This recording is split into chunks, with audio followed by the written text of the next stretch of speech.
Hey guys, this is Comic Uno, and today I'm doing Comic Uno episode 249, so let's get started and talk about the comics for this week. I had my average amount, which is about 20 books, and I go least favorite to pick of the week, so let's get started. My least favorite book for this week was Eternity Girl, issue 5. This is the penultimate issue of the series. I'm just gonna, see it through, but I feel like there's a lot of good ideas here. I like the whole existentialist thing going on, but just can't get into this character, and I feel like it jumps way too much, and it follows the young animals kind of staple of being weird for the sake of being weird, and for me it's been harder to get into those books. So I gave this one 2 stars. We'll see how the finale plays out next month.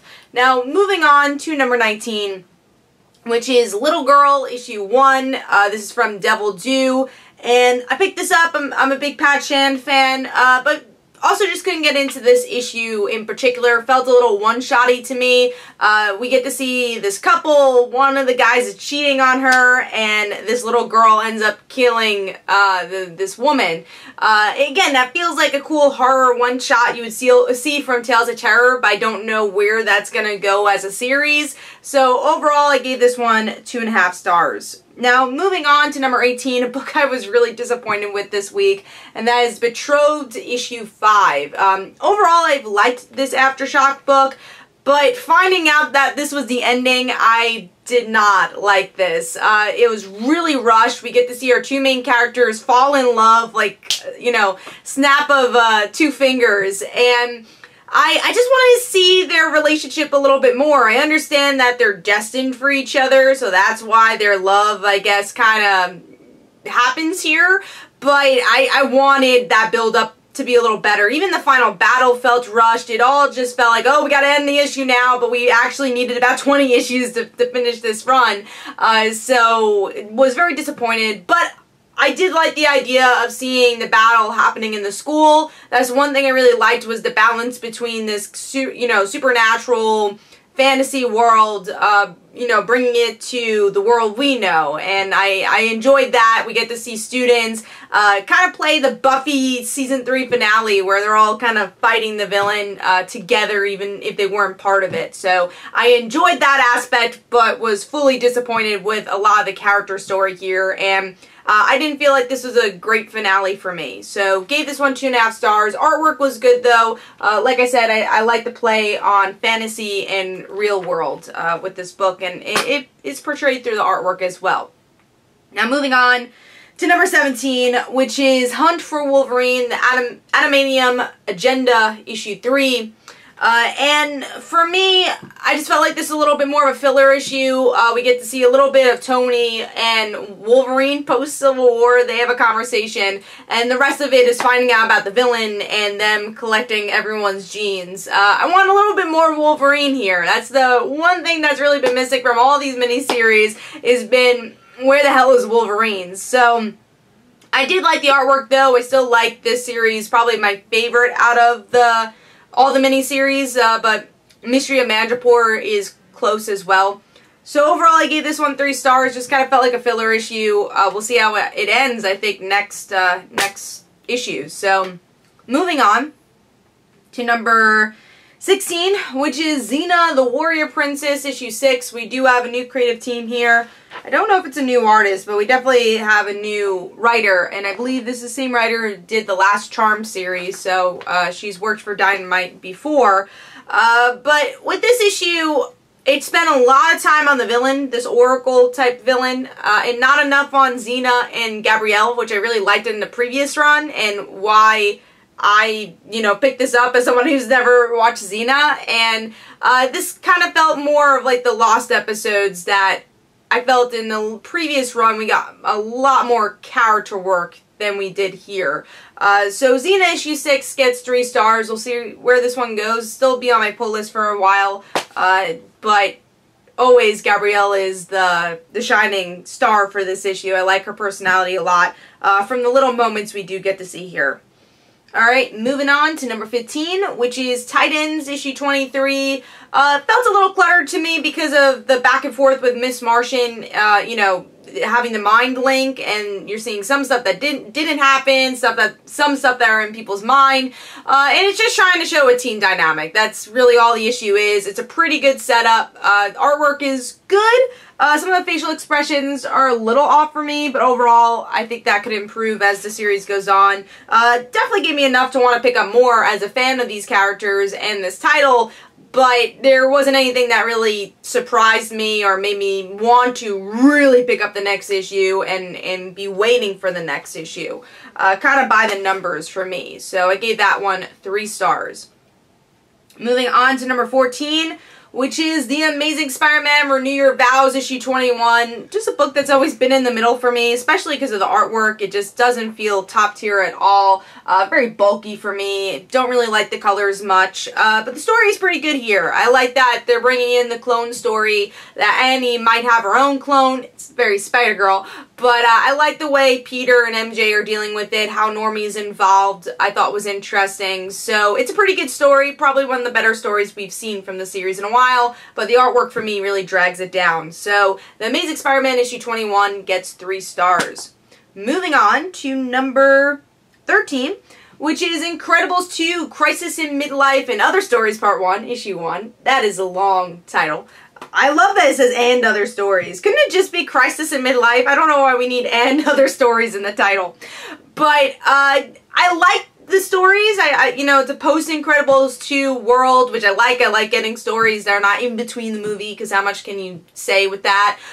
So we're getting stories of the Incredibles being able to be heroes and it not being outlawed, so that's cool.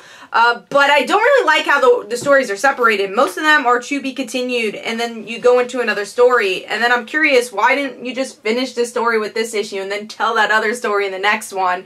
So I think the organization's kind of weird, but the stories are all fun, especially if you're an Incredibles fan. So, and artwork's really good for the most part. My favorite probably being the first story had the best artwork, and then the middle was a little bit bolder, the line work, than I expected, but overall, like I said, I like the artwork. So giving this one 3.5 stars. Definitely will pick up more if you're an Incredibles fan. Get it? I think it still could be a better organized issue, though. Alright, moving in better title, probably too. But moving on to the next issue, which is number 12, and that is The Dead Hand, issue 4. Really like that we get to learn a little bit more about Harriet, who is the daughter of one of the spies, the British spy, and her learning more about the place that she lives in. And, you know, she's badass. She's learned from her mom how to fight, and she's smart, but she also is living her life, you know? She's definitely rebelling and all that. She's living her teenage life. But now she's walking into something that she probably can't handle. We'll have to see, but that definitely her mom did not want her to be a part of. So I like that stuff. I do feel like this book suffers, though, because there is no point of view character, and I think after reading this, I think Harriet's the best point of view character, because she's new, she doesn't know anything about the Dead Hand, but it's always changing the point of view. We're getting to see, oh, this British officer, this officer from the Soviet Union. I wish it was a little bit better organized. In having maybe one linear narrator would help with that, but overall still like this world and the characters that are in it and the mystery that we're seeing. So I gave this one 3.5 stars. Also really like the artwork. I think fits really well for the series. So it's a bit of a darker color palette, but not too dark that's all dampened. Especially this issue. I like that we actually do get to see some lighter aspects. I like this page too. It's pretty cool. But yeah, gonna give this one 3.5 stars. So moving on to number 11. Let's see. And I put in my code wrong. Alright. Yeah, number 11 is Bloodshot Salvation, issue 11. This would have been higher if it wasn't for the art. I think there's an art change here. Definitely could tell that with the pencils. Didn't fit with the lighter coloring. Yeah, didn't really like how much lines are on their faces. It kind of took me away from the story. But I still like, you know, Magic trying to help her daughter and trying to technically find Ray, not knowing that she has to find Ray, and then finding out he's alive. So pretty cool issue. It is the penultimate issue, I believe, though. It's a a little slow for a penultimate issue, but I still really like the series and excited to see where it ends. So giving that one 3.5 stars, and that was number 11. Moving on to number 10, which is Wonder Woman, issue 50. Pretty solid ending for this book. I will say I think the Jason story and this whole series had been drawn out a little bit. I don't think it had to be as drawn out as it was, but I like the way Jason's arc ended. I love the Steve and Diana moments, and I'm excited to see another voice on this series, though. I do think it was a little lengthy for its sake, but if you like Jason, like I said, I think it was a good ending for him, and really good artwork, good action throughout the whole issue, so giving this one 3.5 stars. And also, you're getting a lot of pages for your buck here, $3.99, and you're getting like probably a $4.99 book that Marvel would give you, because it is double sized. So I liked saving my money there, so that was cool. All right, moving on to number 9, which is Arche issue 32, which definitely this is my cover of the week. If you guys know, huge Beatles fans, I love that. But this is actually technically the last issue for Mark Waid with this version of Arche. We do have the 1942 Arche. Let me show you guys that. There's actually a little preview. 1941 Arches that Mark Waid will be writing for, I guess, 5 issues or so. And then we're going to get the new creative team, which is Nick Spencer. So we'll see what he ends up doing with the series. But overall, I thought it was a pretty good ending. I like that it's pretty much the whole town working to defeat Cheryl's father, and then finding out that Cheryl's dad was not trying to kidnap them because, oh, let's be family. He's like, no, I just wanted money, so Cheryl gets upset about that. And it's actually Reggie who ends up saving the day, too, so people kind of forgive him for what happened with Betty. But again, I like that was the whole town working together, and Archie's accident-prone lifestyle helping them and being part of the plan. So it was a cute ending. I don't know if it was the best Archie story we've seen, but it was a solid ending, and we'll see how Mark Waid truly ends it with 1941 miniseries, technically part of this series story. So I'm going to give this one a solid 4 stars. Also still not a huge fan of the artwork. I've said that throughout. I think it's a little bit too plain at times, especially the facial expressions that I think should be expressed a little bit more here. So overall, giving this one 4 stars. Moving on to number 8, which is The Flash, issue 50. Love this cover. Honestly, this would have been a lot higher if it wasn't for the artwork. I feel like the art is really smudgy for me, and even in amazing pages like this one, which I will tease that this is going to make my top 5 panels of the week, because I really like the idea of this this page, but it's just a little smudgy. I think it's the inking, the coloring, and the pencils all together. Just, I wish it was a bit cleaner. That's the one big negative for me, and why I couldn't put this higher. But overall, it's a fun Flash story. We get a lot of story here, and one great page. We get to see Bart Allen back, and it looks like we're probably going to see a lot of Flash members back, because he says, oh, the barrier's down. So does that mean it's only for Bart, or are we going to see Irie? Are we going to see Jay? Are we going to see Jesse? Because we obviously got to see a lot of hints of them throughout this issue. But it's very much a Wally and Barry issue, and I think they do that really well, their relationship. And then you get to find out that they can't time travel anymore with their powers. So we'll see how that ends up working out, and where the series is going to go post-Flash War. I think it was a really solid arc that gave us a lot. So overall, going to give this one 4 stars. Again, would have been higher if the artwork was a bit better.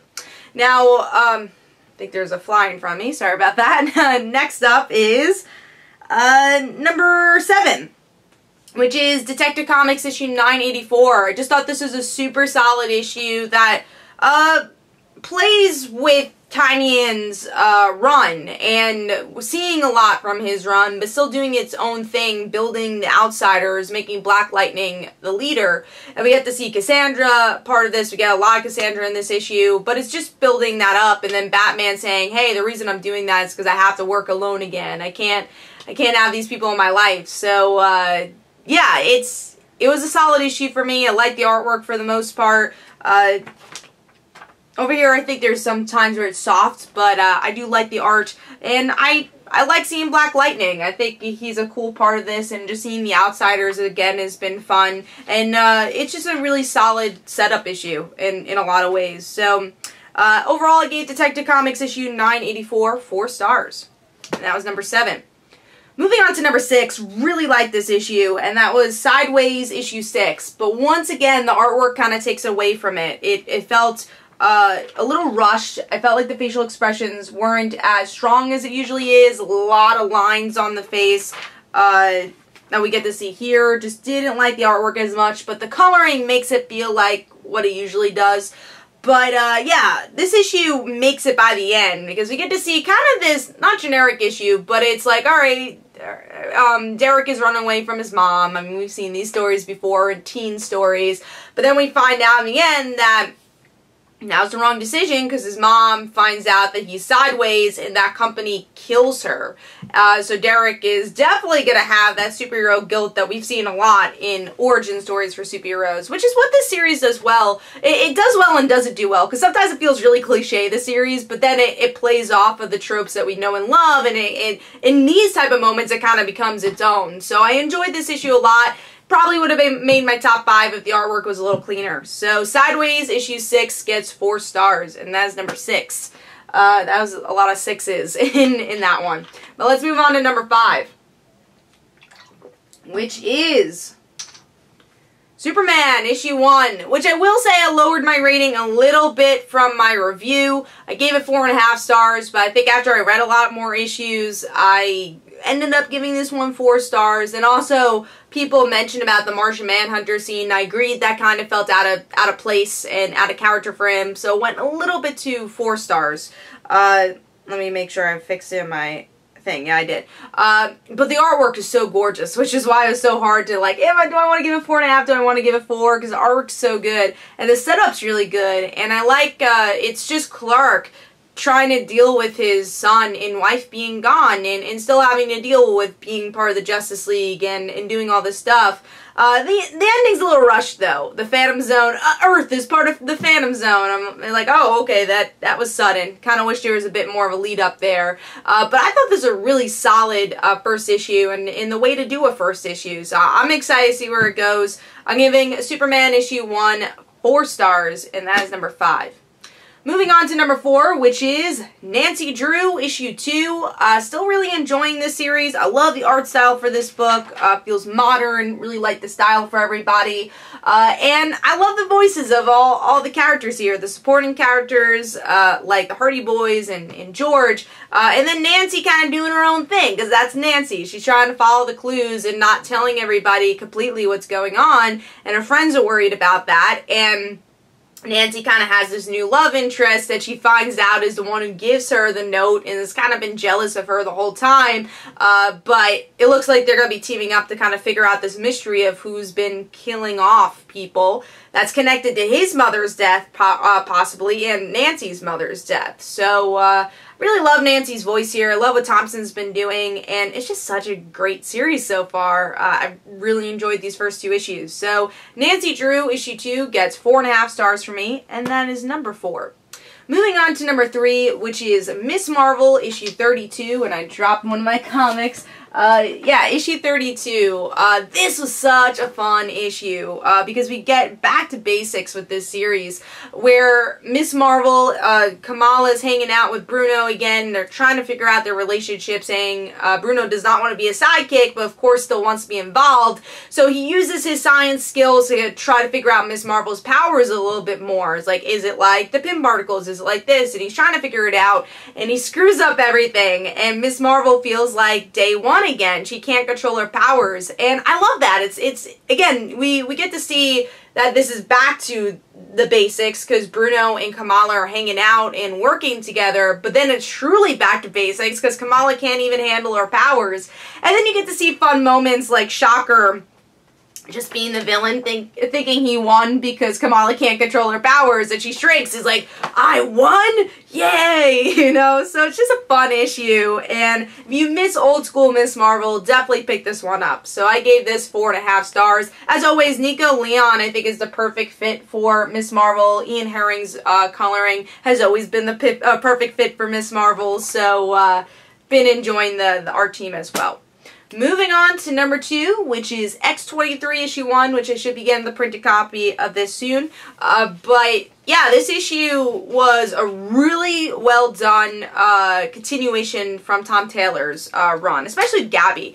I was very happy with her voice. It felt like Tom Taylor was writing her, and I liked the story. It has to do with cloning, which makes sense to start out an X-23 story that way. I do wish that they explain why she's called X-23. That was one of my nitpicks. It was just like, alright, she was Wolverine, where did that step come from? I want to know. Hopefully that's explained. But I like that they incorporated the cuckoos in their center field now, or, you know, right in the center for the stories, so I like that. I think that we haven't really seen them in a while being part of a story. They're always kind of background characters being weird.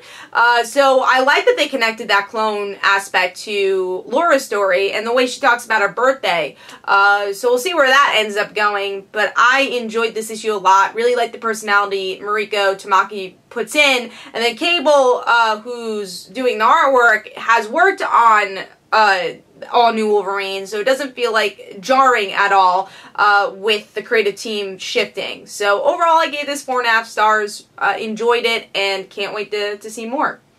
Moving on to number 1, which is The Amazing Spider-Man issue 1. I know, Marvel might be trolling us, but I don't care. I know it's happened many times, but just a glimmer of hope. It's interesting because I forgot to say this in my individual review, but Nick Spencer obviously got a lot of flack for Secret Empire, and I thought, you know, even with, you know, Dan Slott got somewhat slack because of Superior Spider-Man at the time, and some people really loved it. But I thought Dan Slott would be the one to revert one more day, but it looks like maybe Nick Spencer might be doing it, or it could totally just be Marvel trolling us again.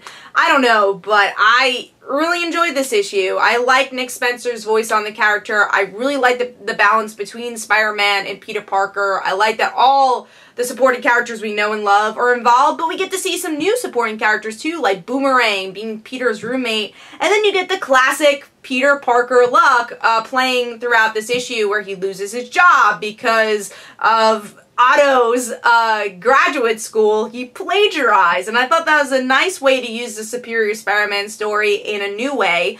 My only nitpick with continuity probably would be Mary Jane leaping onto Spider-Man so quickly, just because Dan Slott kind of had a similar scene, and she's like, no, I can't do this because you're Spider-Man, and then she doesn't really care in this issue, so I also am just like, I just want Mary Jane and Peter to be together so I can look over that. But I liked it. I really like Otley's artwork. It does remind me a lot of Invincible, and Mary Jane does look a lot like Adam Eve, but I still like his style a lot, and it works for the action, and especially the action, but the emotions as well.